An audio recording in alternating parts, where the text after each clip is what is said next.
네, 오늘은 누가복음 2장 25절에서부터 38절까지의 말씀을 가지고 우연은 없다. 기다리는 자에게 오는 마침의 은혜. 우연은 없다. 기다리는 자에게 오는 마침의 은혜라는 제목으로 하나님 말씀 증거하도록 하겠습니다. 미국의 캘리포니아에 가면 전 세계에서 가장 뜨겁고 가장 건조한 사막 데스밸리라는 곳이 있습니다. 너무나 건조해서 물 조금조차 오지 않고 너무나 건조해서 풀 한 포기가 살기에 너무나 힘든 곳, 그것이 바로 데스밸리입니다. 그런데 2005년에 이 죽음의 땅과 같은 그곳에서 한 사건이 벌어졌는데요, 그 황량한 곳에 이제 야생 들꽃이 피는 일이 벌어졌습니다. 사진을 2장을 준비했는데요, 한번 같이 좀 봤으면 좋겠습니다. 네, 이런 땅입니다. 보이세요? 풀 한 폭이 없고 너무나 건조한 땅입니다.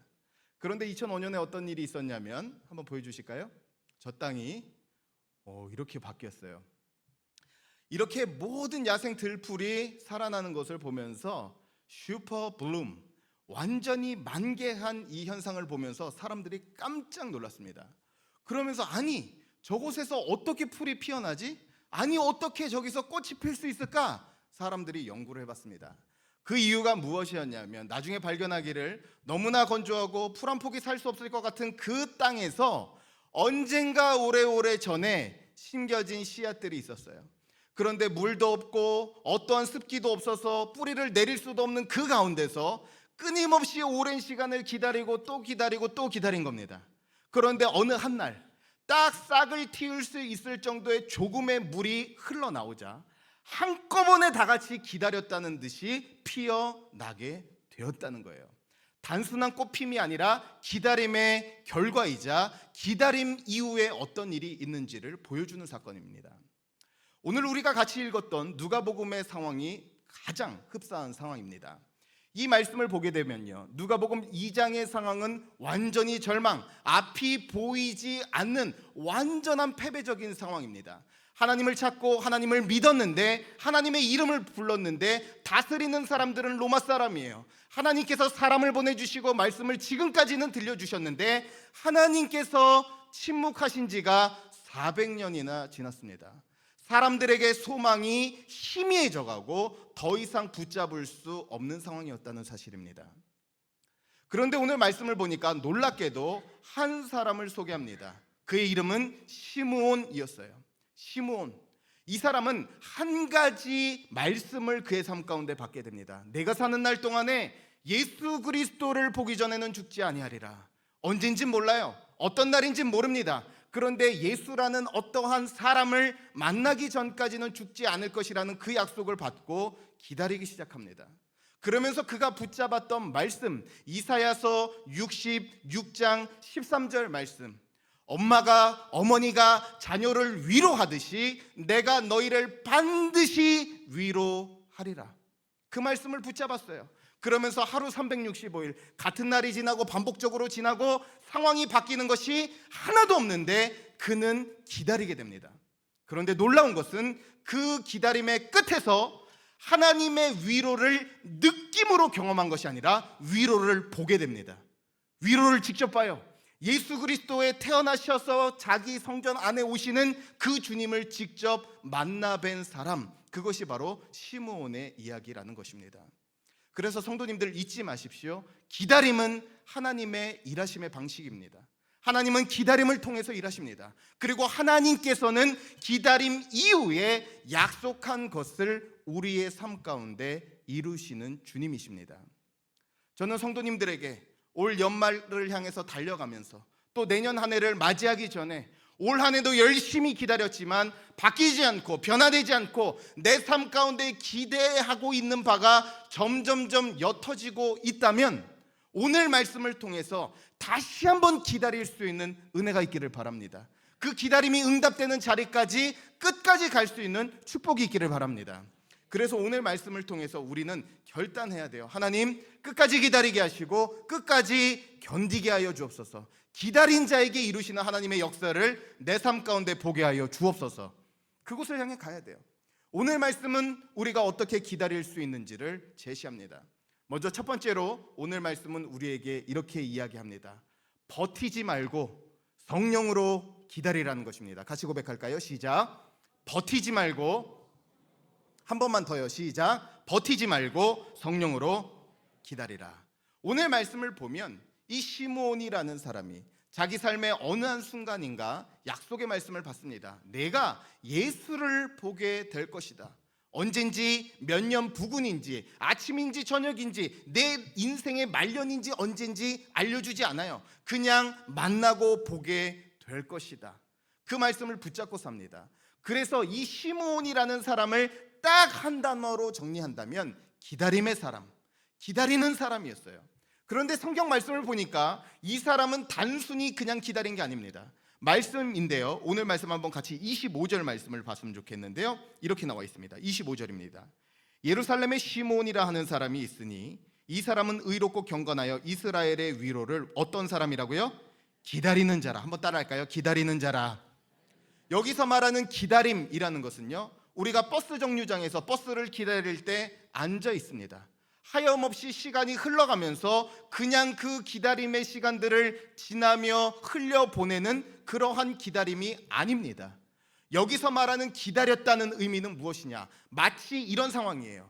집 주인이 저기 멀리서 오고 있는데 하인이 그것을 보았습니다. 달려가서 문을 열고 있는 그 기다림이에요. 막연하게 안 보이고 안 이뤄지는 그러한 기다림이 아니라 생생하게 보는 기다림입니다. 지금 오고 있는 것을 느끼고 있는 적극적인 기다림이에요.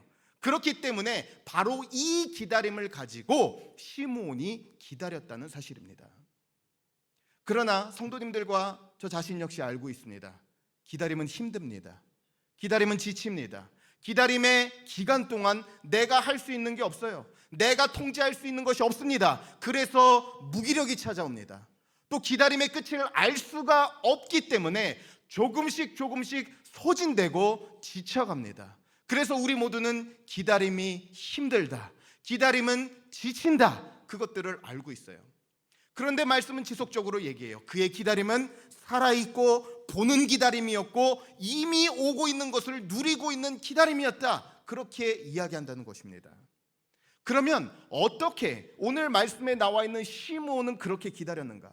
오늘 말씀을 잘 보십시오. 오늘 말씀을 보면 시므온이 오랜 기다림 가운데 지치지 않고 탈진하지 않고 무기력에 빠지지 않고 소망 잃지 않고 기다렸던 결정적인 이유를 25절 말씀부터 결론적으로 제시합니다. 25절, 26절, 27절 말씀입니다. 말씀 보면 이렇게 나와 있습니다. 성령이 그 위에 계시더라. 26절 말씀입니다. 성령의 지시를 받았더니. 27절 말씀입니다. 성령의 감동으로. 뭐라고 나와 있습니까? 성령이 그 위에 계심으로, 성령이 그를 지시함으로, 성령께서 그를 감동하심으로. 어떻게 그가 오랜 기다림 가운데 지치지 않았다고요? 성령으로. 성령께서 그에게 기다릴 힘과 능력을 주셨기 때문에 그렇습니다. 그래서 잊지 마십시오. 성령은, 한번 따라할까요? 성령은 기다림의 영이다. 기다림의 영이다. 성령께서는 기다리게 하시는 영입니다. 그래서 사도행전 1장과 2장 말씀을 보면 예수님께서 승천하시면서 말씀하세요. 내가 너희에게 주기로 약속한 것을 받기까지 너희가 이곳을 떠나지 말고 기다리라. 그 기다림의 결과가 뭐였어요? 성령이었습니다. 그렇기 때문에 기다림과 성령은 같이 갑니다.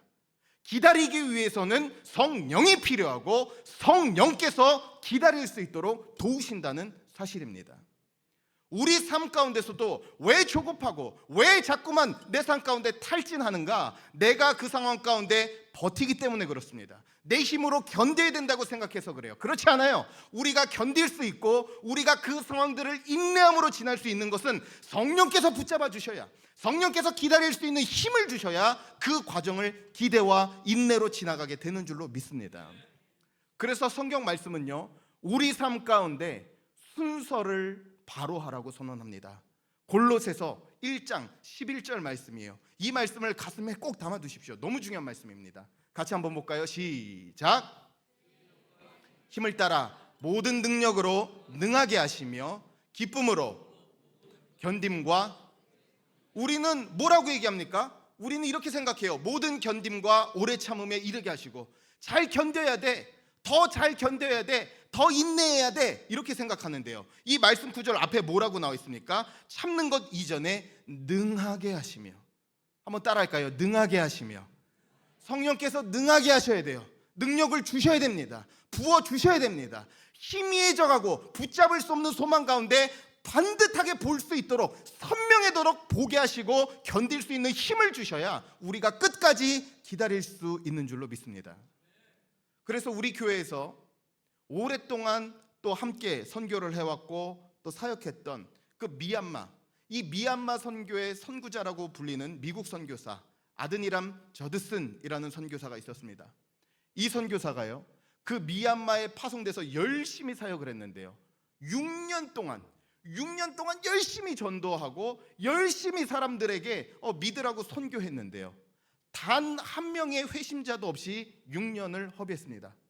뿐만 아니라 그 시기에, 그 6년이 지나갈 무렵에 어떤 일이 일어났냐, 스파이로 몰려서 21개월 동안을 감옥에 복역해요. 고난을 당합니다. 거꾸로 묶여임을 당하고 많은 고난을 당해요. 근데 그게 끝이 아니에요.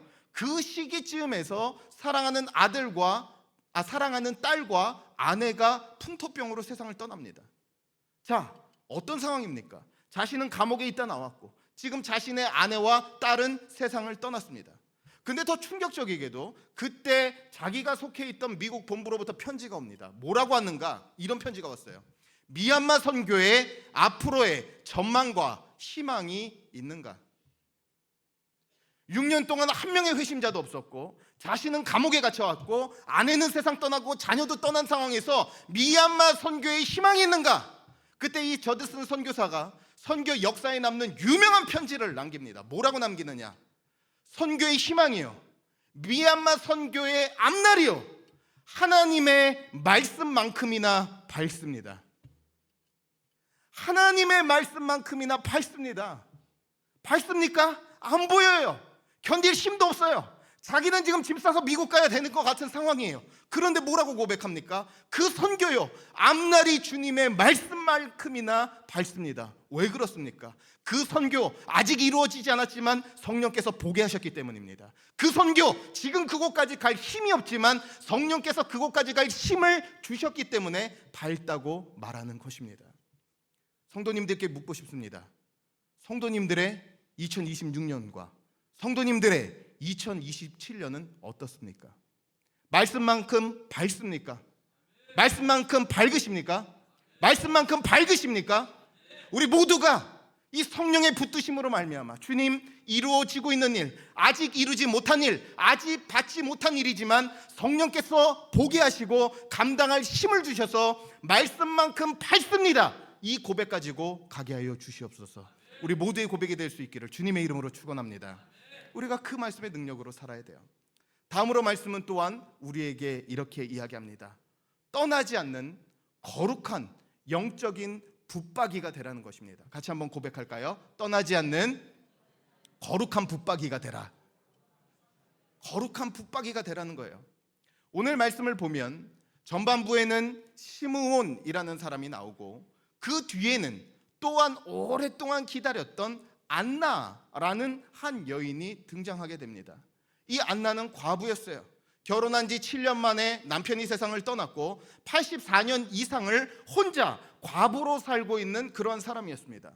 자, 이러한 비참한 여인이라면 이제 신혼을 얼마 지나지 않아 남편은 세상을 떠나고 자녀도 없는 상황 가운데 홀로 남겨졌다면 이 여인을 규정짓는 한 단어는 무엇이겠습니까? 비참한 과부, 앞날이 없는 불쌍한 여인. 그럴 것 같지만 성경 말씀은 이 여인을 향해서, 아니 그 여인이 누구도 갖지 못한 한 가지가 있었다고 이야기합니다. 오늘 말씀인데요, 바로 이렇게 나와 있습니다. 본문 말씀 37절 말씀인데 같이 한번 보도록 하겠습니다. 37절 말씀입니다. 시작. 과부가 되고 84세가 되었더라. 이 사람이 뭐하지 않았다고요? 성전을 떠나지 아니하고. 한번 따라할까요? 떠나지 아니하고. 이 안나는요, 떠나지 않았던 사람입니다. 당시에요, 이 종교는요 너무나 세속적으로, 너무나 부패해서 사람들만 보면 떠나는 게 당연한 상황이었습니다. 당시에는요, 웃지 못할 일도 벌어져요. 대제사장이 한 명인데 2명 되는 일도 벌어집니다. 그런 상황이라면 이런 부패한 상황에서 사람 보면 떠나야 돼요. 그런데 모두가 떠나는 상황 가운데서 하나님 보고 떠나지 않는 것, 바로 그것이 믿음입니다. 모두가 떠날 때 떠나지 않는 것, 그것이 바로 믿음을 증명하는 장소이자 남아있는 것 자체가 믿음인 줄로 믿습니다. 그런데 안타까운 것은요, 오늘 이 시대를 보면 많은 사람들이 머물기보다 떠나기만을 찾습니다. 상황이 좋지 않기 때문에, 환경이 좋지 않기 때문에, 여건이 좋지 않기 때문에 머물고 그 자리에 있어야 되는 이유가 아니라 떠나야 되는 이유를 찾는 시대입니다. 그런데 중요한 것은 하나님께서 주목하시고 하나님께서 들어쓰시고 하나님께서 역사하는 사람은 끝까지 그 자리를 떠나지 않는 사람을 통해서 주님께서 역사하신다는 사실입니다. 그래서 C.S. 루이스라는 유명한 변증가가 있어요. 그분이 쓴 책 중에서 스크루테이프에게 쓴 편지, 이 책은 고위 악마가 아주 레벨 1 신참 악마 웜우드에게 조언하는 그러한 내용입니다. 만약에 사탄이 이런 지침을 주지 않았을까라며 상상하며 쓴 책이에요. 그 내용 중에 이런 얘기가 나옵니다. 현실을, 내가 살고 있는 현장을 지옥으로 만드는 가장 간단한 방법, 내가 살고 있는 현실을 지옥으로 만드는 가장 간단한 방법이 있대요. 뭐냐? 내 가까운 사람들에게는 악의를 갖고 내가 알지 못하는 미지의 사람들에게는 끊임없이 선의를 갖게 하는 것. 무슨 말이에요? 내가 처해 있는데, 내가 있는 처해 있는 곳, 내가 여기서 만나는 사람들은 너무 이상한 거예요. 나와 함께 있는 사람들은 정말 이상한 사람들이고 내가 일하는 일터는 너무 최악이고, 그런데 미지의 어느 순간 거기에 있는 사람들은 너무 좋은 사람들이에요. 그 여건들은 꼭 가면 너무 행복할 것 같은 거예요. 그러니까 미지의 장소와 상황과 환경에 대해서는 끊임없이 호의를 갖지만 오늘 내 현실에 대해 악의를 가지면서 오늘 내가 살고 있는 그곳을 지옥으로 만드는 가장 쉬운 방법이라는 것입니다. 오늘 어떠십니까? 내 삶 가운데서 있는 그 자리가, 내가 있는 그 자리에는 악의를 가지고 멀리 있는 어느 대상과 장소와 여건을 향해서 선의를 갖고 있지 않습니까? 우리가 해야 할 것이 있다면 우리가 보냄받은 곳, 내가 있는 곳, 그곳이 하나님 영광 받으시는 곳이고 그곳이 사명지이며 그곳이 하나님의 옮기심 없이는 떠나지 말아야 할 자리임을 믿고 떠나지 않을 수 있는 믿음이 필요한 줄로 믿습니다. 그래서 추구해야 될 것이 있다면 영적인 붙박이, 오늘 안나는 마치 성전의 붙박이 장과 같이 떠나지 않았어요. 그 자리를 끝까지 지켰습니다. 그런데 놀라운 것, 떠나지 않고 끝까지 자리를 지킨 이들에게 임하는 은혜가 있습니다. 무엇이냐? 과거의 수치와 아픔과 눈물을 지워주시는 은혜가 있어요.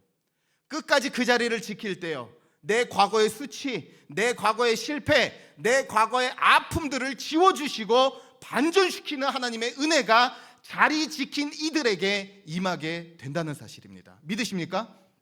오늘 말씀을 보면 이렇게 나와 있습니다. 한번 같이 보겠습니다. 36절 말씀인데요, 36절 말씀을 보면 이 안나에 대해서 아주 흥미로운 부분이 나옵니다. 같이 초반부만 읽을 건데요, 시작.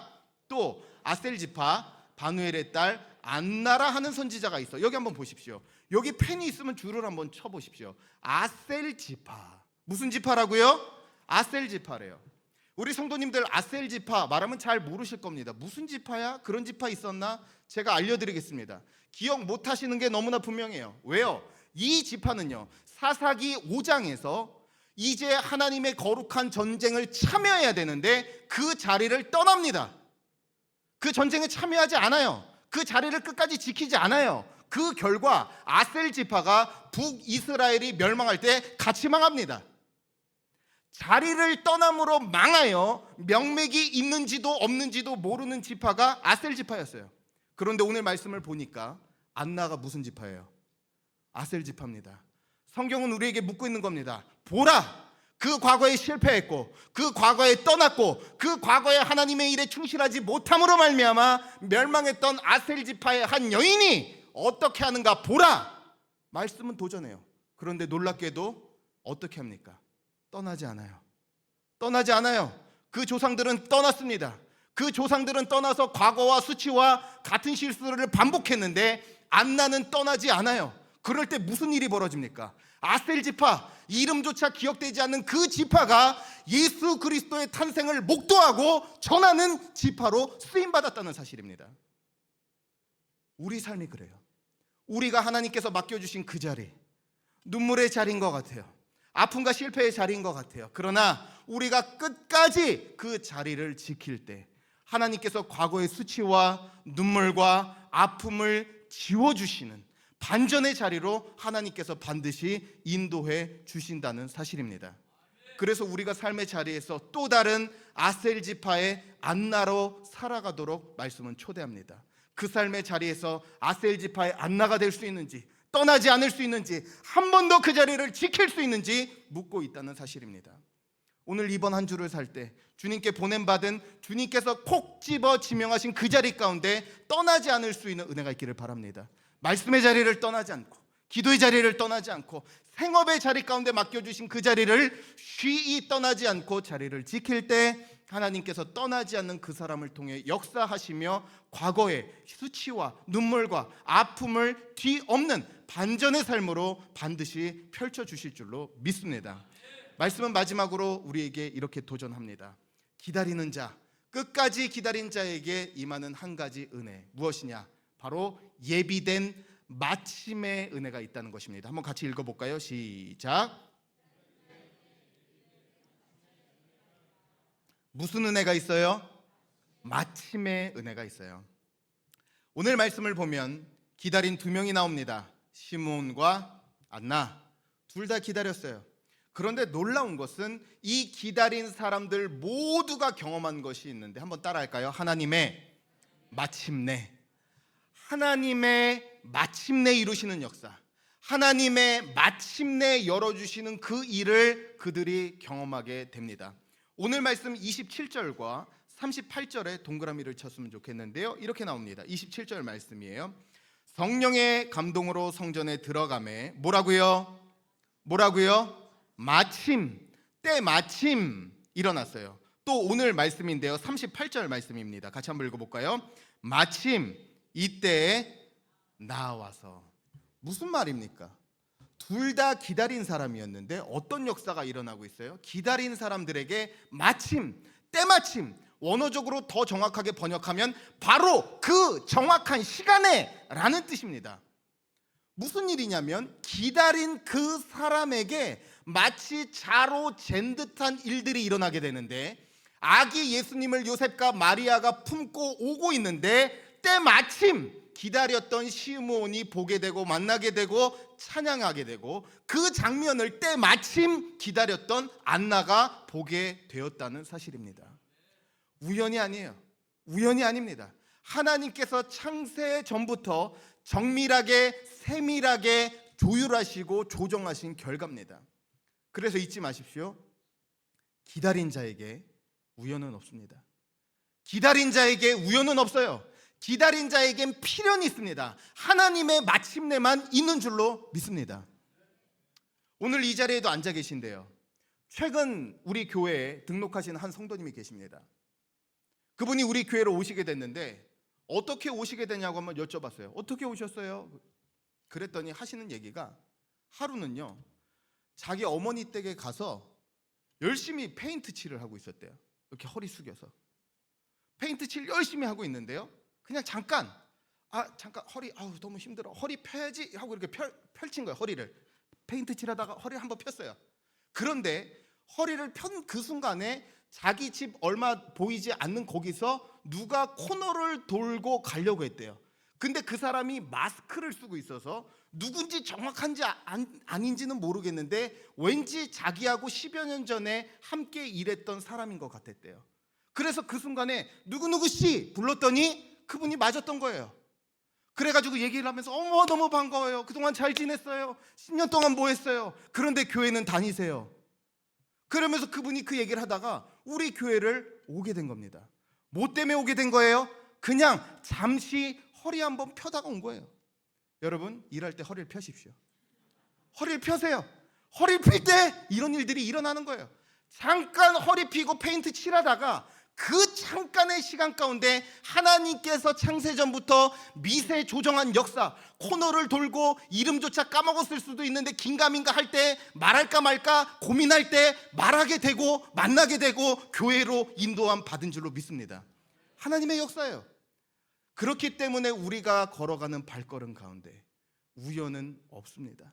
우연처럼 보이는 기다린 자에게 살아 역사하시는 하나님의 마침내의 역사, 하나님의 마침의 은혜만이 있는 줄로 믿습니다.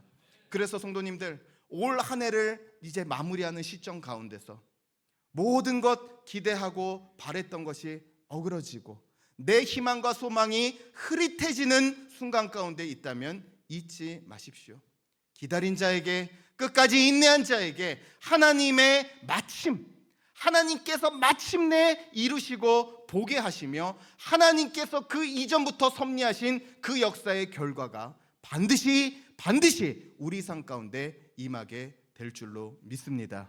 이 능력의 말씀을 붙잡고 올 한 해를 믿음으로 잘 마무리할 뿐만 아니라 더 설렘으로, 더 뜨거운 믿음으로 하나님의 이루심을 바라보며 능력 있게 2026년을 시작하는 모든 열방의 성도님들 되시기를 살아계신 주 예수 그리스도의 이름으로 간절히 축원합니다.